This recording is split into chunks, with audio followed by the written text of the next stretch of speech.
Hi everyone, welcome to the channel. Today we're going to take a look at the Tortoise, the 6.7 British heavy tank destroyer. Now this is a vehicle I find a lot of people seem to struggle with, or at least don't like very much. And down to that, I think this is going to be a good opportunity to start a different format that I've been thinking about going for. Like I said in the last video, because there's such a delay at the moment between the videos that I'm making, it deserves to be a bit more substantial and have a bit more weight to it. So I'm going to structure this one a little bit differently. So it's going to start off like this. I'm going to have a little introduction, and then it's going to go into some kind of do's and don'ts, like just fundamentals on how I think you should play the vehicle if you're just getting to it, like the fundamentals to it, just about. And after that it will be straight up to lineups and things, and then I'll have two clips of gameplay. One of them will be usually a shorter clip, which will show a game or a situation that I'm in where I play the vehicle wrong, where I do something wrong that gets me killed, just to demonstrate, what not to do in a better way than just telling you. And after that, the standard game where everything goes well and I can say, look, this tank's great. Yeah, so hopefully that format kind of works for you. If you don't want to see like the do's and don'ts, you just want to see some gameplay, I'll put some timestamps up to where you can get to that about now. And as always, I hope you enjoy.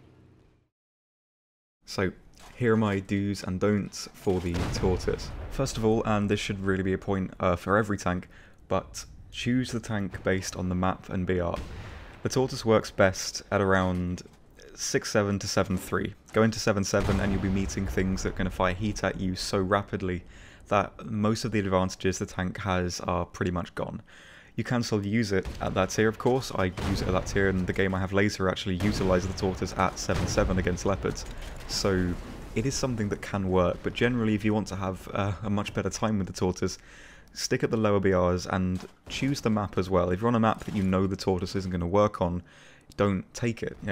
Having a lineup is perfect for this reason, that you can choose something better situated for the map and BR. And not every map is going to work for this tank, and neither is every BR. Unlike other things like maybe the Centurion or the Carnarvon, those are better options than this tank on most maps and in most situations. But on situations where that isn't the case, the Tortoise is, in my opinion, better.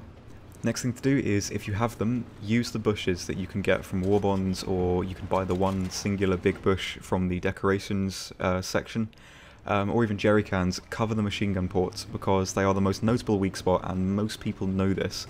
And if you can, just make it a little bit harder for people to hit them, as it's the one place that you're going to get killed from most of the time, or at least disabled from most of the time. So if you can, cover them up.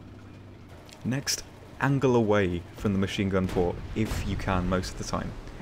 What I mean by this is, if you are in a situation where you're fighting somebody and they have a shot on you, you want to angle with your right side of the tank pointed to them. That way you're nullifying the weak spot of the machine gun port, and whereas they can still hit the flat bit of armor on the side where the corner is, most people aren't going to go for that. Most people are going to miss and go for the side armor. This is something that saved me quite a lot, and despite the Tortoise's neutral mobility not being very good, if you can do it, definitely do it, because it will save you in some situations. Next is something that I call hyper-angling, and what I mean by that is angle a lot further than you probably think you should, because the Tortoise has very, very good side armor, and when you're fighting people and you angle and show them a lot of your side armor, they're going to be inclined to obviously shoot it. That's what they've been conditioned to do. But with the Tortoise and the way it is, you can afford to angle a lot more towards the side, because the armor's really good. People are going to bounce. The only drawback to doing this is that your lower side armor isn't very good, and that then is an easy penetrating shot. But if you are at close range and people can just shoot your weak spots, it's always a good thing to do, because people's natural instinct kick in. They think, oh, I can just shoot the side armor, and they most of the time always do bounce. Next thing to do is use your smoke canisters at close range. So if you're being rushed by somebody, pop the smoke. What this really does for the Tortoise is, because of the maneuverability that you have, especially the reverse gear, you can really mess somebody up. They're going to be, driving around you, trying to put shots onto the side, and they're going to panic, shoot quickly, they're probably going to bounce on the side armor, and you can really disorient people. And because you have neutral steering and a really good reverse gear, it allows you to easily back out of the situation. I've used this quite a few times. Sometimes it hasn't worked, mainly if I'm fighting something like an RU which is shooting heat at me. But if it's something that's shooting an AP round or an APHE round, generally this helps and it will get you out of certain situations. Next thing is drive round corners quickly. What I mean by this is if you're, corner peeking somebody, there's someone there waiting for you, build up a little bit of speed and just drive at them. Drive at them at an angle. If you can, drive at them with the side of the machine gun port, not towards them. Because, again, they're going to panic, they're going to shoot quickly, and they're likely just going to go for your side armor, again, if you are angled and driving out. Because generally at the tier that you're fighting things at, they're going to have a bit of a 9-second-ish long reload, so you're going to, in that time, be able to stop, turn, and shoot them back while they've panicked and shot you quickly. And this is something that I've been using quite a lot, and I'd say 9 out of 10 times it works very, very well. The next thing, which is a bit of a no-brainer anyway, is to avoid situations where you can get flanked religiously. This is a tank that you need to make sure you're only engaging one person at a time, or at least you're engaging 2 or more people, but from the same direction. The second that 2 people are coming at you from different angles, you are not going to live very long. Whereas you do have good armor, especially on the sides, as I said, you can't fight 2 people at once at close range if they know what they're doing. Your mobility in the neutral just isn't quite good enough to be able to counter 2 people. So make sure you avoid this sort of encounter as much as you can. Next thing is to judge your situation and know when it's best to stay at range. Especially because you're going to be fighting things like tigers, panthers, king tigers, things like that, where they have weak spots that are a lot easier to hit than you do. So generally speaking, it's going to take you a lot easier of a time to range in their weak spots than it is to range in yours. Especially as well because, you can reverse quickly, you can angle, and it's going to take off the heat off the machine gun weak spot on the hull. The turret is something else though which can't really be countered. But apart from that, you have a much easier time of hitting weak spots of other tanks at range than they do at yours. So judging the situation and using that to advantage is something that I've found really, really useful. This tank doesn't always play to be close range and aggressive. It can work like that, but in some situations playing it at range is definitely the way to go. Next thing is to stick with the team and, if you can, really be the spearhead. What I mean really is that the Tortoise has a speed where it's not too quick, and you're going to get to situations, combat situations, about the same time as everybody else. But you will have the advantage of being backed up by the team as well. So you probably can take out a few tanks while you're in this combat arena, and then you can back up, and the team can cover you because they will still be there. Obviously, this isn't going to happen. You are going to need to make sure to notice where the team are, and if you don't have the support you think you need, don't rely on them. But if you can, do it, because you take a lot of shots that they can then avoid taking, and they can move in as you reverse and take out quite a few other tanks. I've played this in a squad quite a lot, and this actually works quite well. You are quite the target. As soon as people start shooting at you, they want to kill you, they want to finish shooting at you. And it allows you to use the good reverse gear to get out of the lines of sight and let the team clear up. You are quite a good tank to draw fire from, and in that way you can be a really good support tank as well. Finally, be aggressive and keep moving. This is the mantra that I've had in my head pretty much the whole time I've been playing the Tortoise, and it's worked very, very well. This way you're not stuck in one place, so people can't easily flank you, and while you're on the move, your weak spots are quite a bit harder to hit, and people are going to panic and they're going to shoot you and think, oh no, there's a Tortoise rolling towards me, what am I going to do? And they'll just shoot. And the gun is actually quite stable on the move as well, so if you want, you can fire on the move. But even so, you have about the same reload as what you're fighting, so you can just stop, adjust, and then fire. And this is something that I think is one of the most important things to keep in mind while playing the Tortoise. Obviously, be aware of where you are. If you're rushing into a situation where there's, you can get shot from the back or the sides, avoid that. But if you are sort of on an open field like Maginot or Folder, keep on the move. Keep watching around you, but make sure you're still moving, you're not still, and you're not allowing people to range in your weak spots. Now here are the don'ts, which are a lot shorter. I think most of that does come from the Tortoise being so slow in that it's hard to actually get yourself into a lot of trouble. But here we go. Firstly, don't overextend at all. I know the way most tanks like this work, tanks that are quite slow, you're not going to see very much action, so you're probably going to keep driving straight until you find some. And that usually causes you to get into some action, sure, but action that's going to lead you to easily get flanked and overwhelmed because you've driven up too far. You should know where you need to stop, know where there's cover, know where you can easily retreat from and stay there. But do not overextend because it will get you killed quite a lot, and it's pretty much in every situation I've died, apart from being rushed, this is how I've been killed. Secondly, after taking a hit, don't remain in the same position. What I mean by this is if somebody shot you and you're maybe your head on, don't just sit there because you think, oh, I've bounced a shot, I'll obviously bounce another one, and just keep firing back and forth, because eventually they're going to hit your weak spot. Generally speaking, you're going to have the same reload as what you're fighting against most of the time on an average. So what you can generally do is, you know, after you fired back, angle. Aim to the, well, angle yourself to the right, so your right is pointing towards them, so they're not just having an easy shot shooting back at you. I've watched a lot of people play the Tortoise, and it seems like they kind of neglect this. They do just get hit, you know, take hits and hits, and they think, oh, I'm obviously, you know, immune to this, whatever. Sure, if you're getting hit by a panther or a tiger, maybe you will be, but most of the time that's not going to be the case. So if you do think, you know, oh, I'm taking hits, I can just sit still. Don't. Angle away and make sure that you're not giving them any, like, easy time to range in your weak spots, because it will eventually get you killed, and it's something you can easily avoid as well. Finally, don't remain in the same position for too long. This just leads you up to easily getting bombed by a plane, or getting flanked by something that knows you're there. You know, you are a big tank, you are going to draw a lot of fire, you're going to get pinged on the map quite a lot. So other tanks are going to know where you are, especially lighter tanks, and they are going to be able to flank you. This is something to have in the back of your mind all the time, in that, you know, if you are in the open, you've killed a few tanks, you've been hit quite a bit, you might think, okay, I should probably move now because people are going to be, you know, flanking me.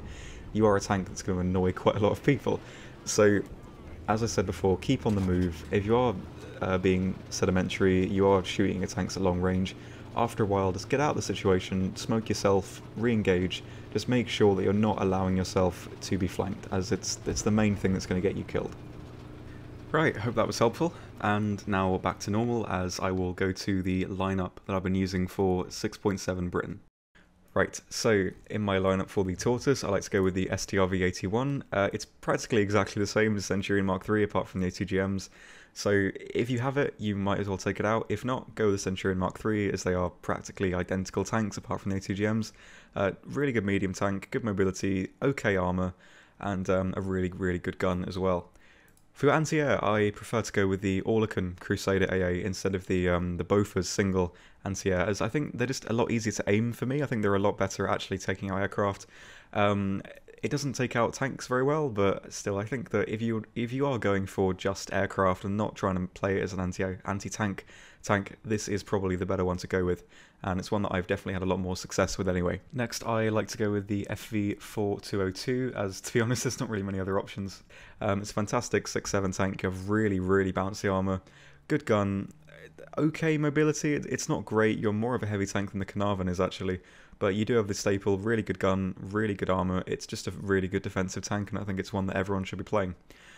Speaking of, the Carnarvon is one of the best tanks, I think, at 6.7. You have great mobility, great armour, and a great gun. There's not really many drawbacks with it, really. It's just a fantastic tank to play.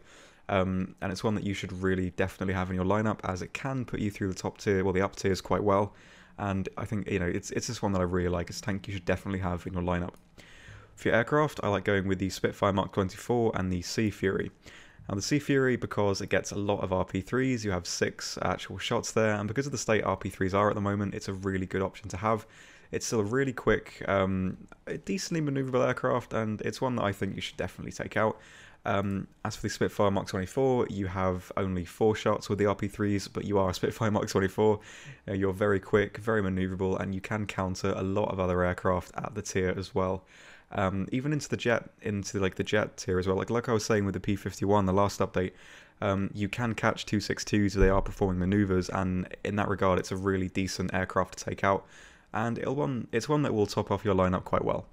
So, after this, I think we should get into some games. So I have a little clip beforehand of a game that didn't go very well, and then a clip where things do go quite well. So anyway, thank you for sticking around this long if you haven't skipped ahead, and I hope you enjoy the gameplay.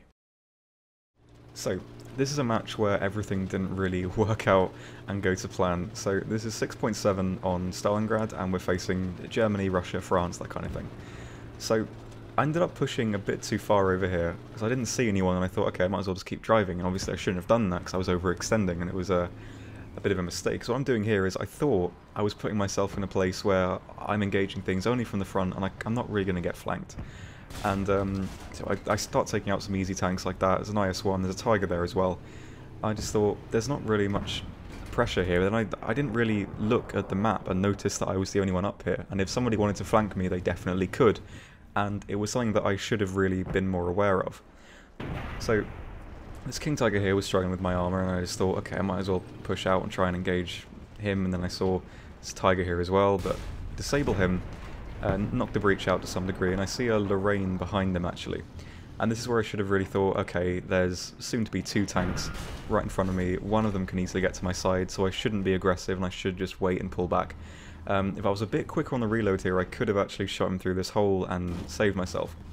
But instead of reversing, which is what I should have done to get out of the engagement, what I ended up doing is sandwiching myself in between the Tiger and the Lorraine, and it was only a matter of time before the breach on the Tiger was repaired again, and I could just try and take one of them out.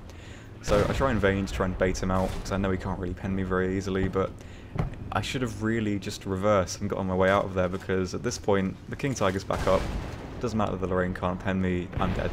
And that was a situation that I could have easily avoided, but I got me killed just because I wasn't looking at the map, and I wasn't looking where other people were, and I should not have overextended, as it was the only thing that really got me killed there. But anyway, that aside, let's get into a match that did work out. So here's our match, and it's 7-7 on Folder. So I'm aware that the team around me at this point are holding back a little bit. Most of them are engaging something in the castle, and the rest of them are spread around mainly at sea, a couple of others around the area. So I know there's got to be a lot of other tanks around this point because they're engaging the rest of the tanks at the castle, and you know, it's just a popular spot to be around. There's going to be other vehicles around this point. So I catch a glimpse of a leopard there, he doesn't see me, so I'm trying to gauge between going after him and making sure I'm not going to get shot from the castle, because I know there's a few tanks up there. I catch a glimpse of a Jagdpanzer 4.5, keep saying that wrong, so I might as well wait for him just before I go after the leopard, because they both don't know I'm here and he's closer, so easily take him out. And instead of driving right up to the leopard, I'm going to try and go around him and make sure nothing else is going to flank me. And luckily I do, because I can see another, what looks like a leopard, there as well. So I'm not driving out too quickly, just trying to hide behind the bushes, making sure nothing's looking at me from the left, and I can just look through the trees, see where the smoke is, and go right through the engine deck and knock him out. Looking to my left again, trying to spot the leopard, I can see the drive wheels of a suspiciously King Tiger looking tank. Just roll around easily, right through the ammo, and take him out as well, just because he couldn't see me there, I was looking between the bushes. And you can just see how powerful this gun is. It actually performs almost identically to the 100mm on the Lorraine, the AMX-50, that kind of thing. It's a really, really strong, powerful gun. The velocity is changing a little bit next patch, but I'll mention that just at the end. So, rolling up here, I'm trying to find the leopard, and he's right in front of me there.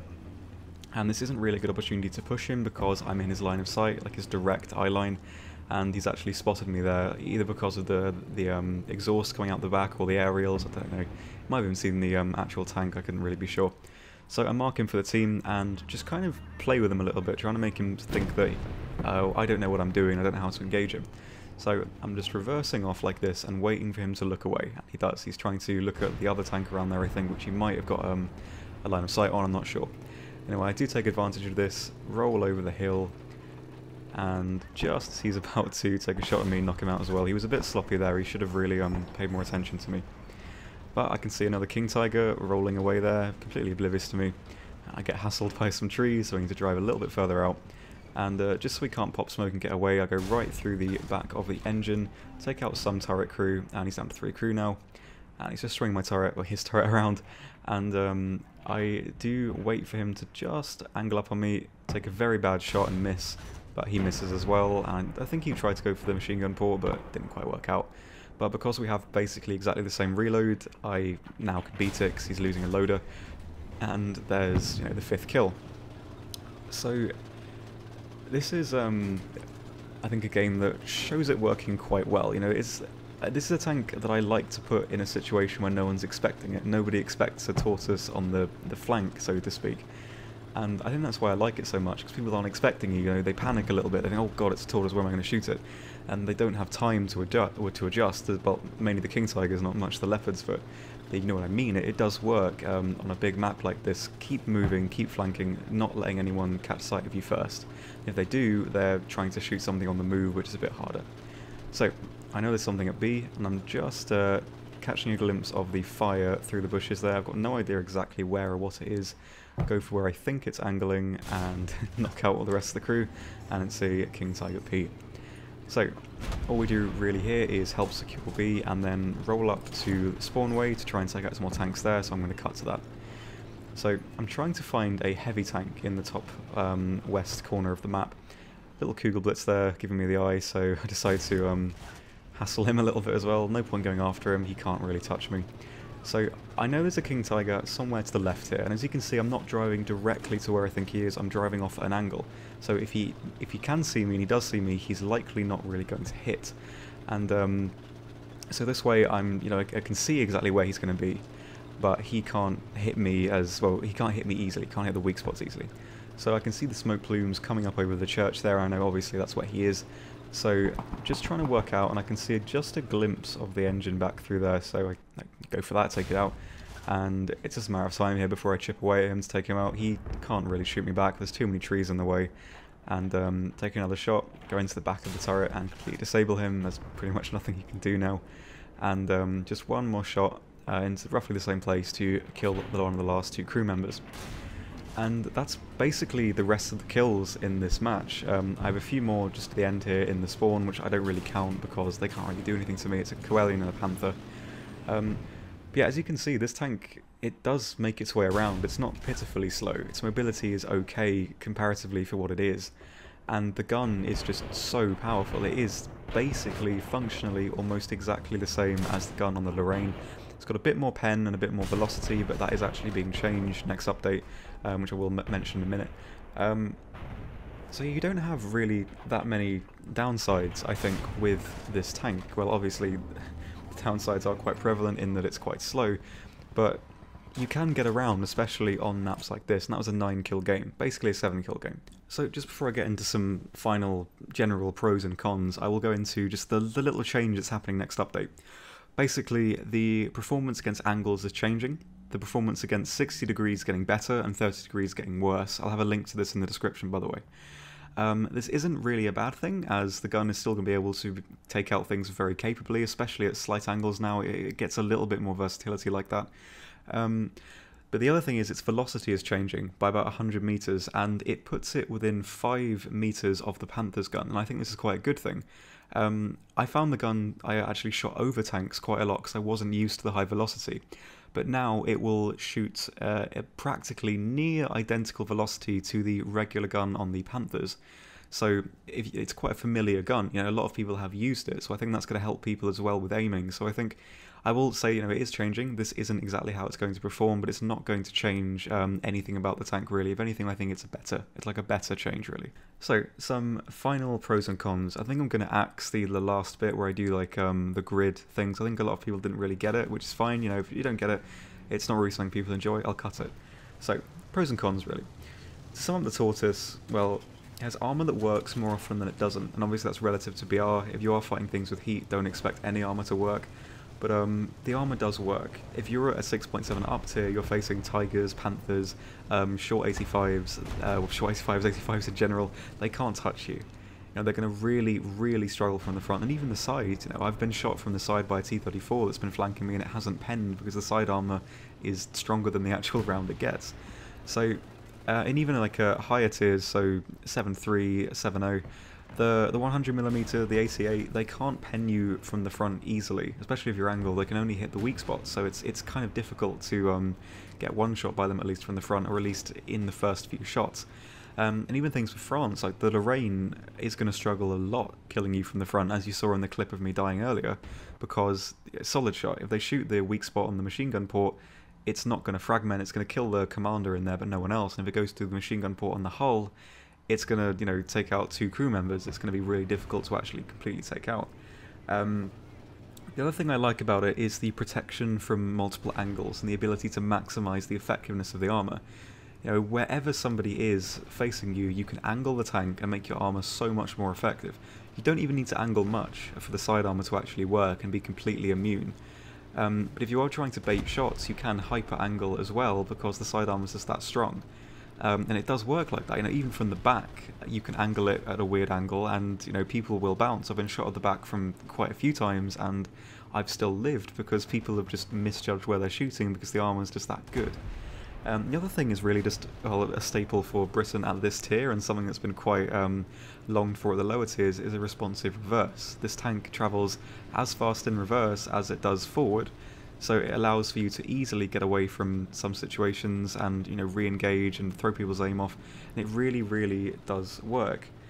Now, for the cons, the main thing is that its weak spots, the weak spots that it has, can't really be countered, especially the machine gun port on the roof. There's no way to hide that, I mean, apart from bushes, but it's something that's always going to be there, and it's something that everything at the tier, apart from the solid shotguns, can actually take out. You know, it's easy to hit, it's quite easy to actually disable the tank from that as well, and it's something that you can't escape from at all. It's always going to be there.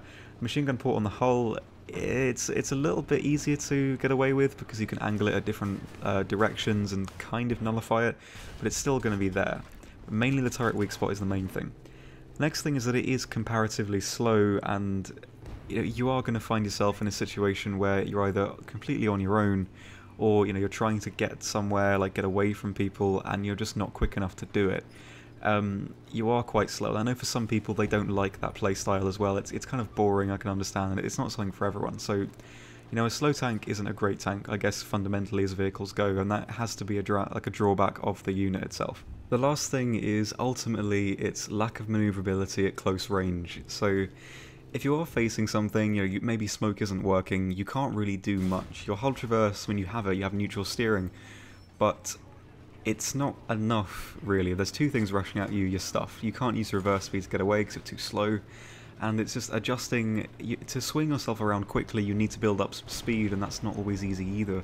So, if you are at close range and somebody is pushing you, sometimes, depending on where you are, you can't really get away with it that maybe you could do in another vehicle. I think the mobility it has for what it is isn't bad, but it's still not enough to really save yourself. If something is flanking you and they know what you're doing, you're going to die. There's nothing you can really do about it. So there's a lot more positives than there are negatives, but ultimately I think this is a tank that doesn't work immensely well in War Thunder just because of up tiers and things like that. If you are getting shot with heat, there's not too much you can do, and it's just not really versatile. And in my opinion, for a tank to be a 10 out of 10, it needs to be versatile in almost all attributes, mobility, firepower, armor, survivability, things like that. And in most situations, well, not in most, but in some situations, the Tortoise just can't really work relative to the map and the BR and where your team are, and it is situational again. But if you know what you're doing and you keep on the move, you're going to have a really fun time with it. But in any case, it's not the easiest in the game, and at the tier, there are better options to take out in most situations, so I think I'm going to rate the Tortoise as a 7 out of 10. There we are, guys. Sorry this has been so long again. I've just been tweaking the new format, so hopefully, if you like this, and please let me know if you do or if you don't, I will be using this roughly from now on. The next one might be a little bit different, but this is roughly how it's going to be going. So if you like it, tell me why. If you don't like it, again, tell me why you didn't like it. But ultimately, I hope you enjoyed, and thank you very much for watching, and I will see you next time. Goodbye.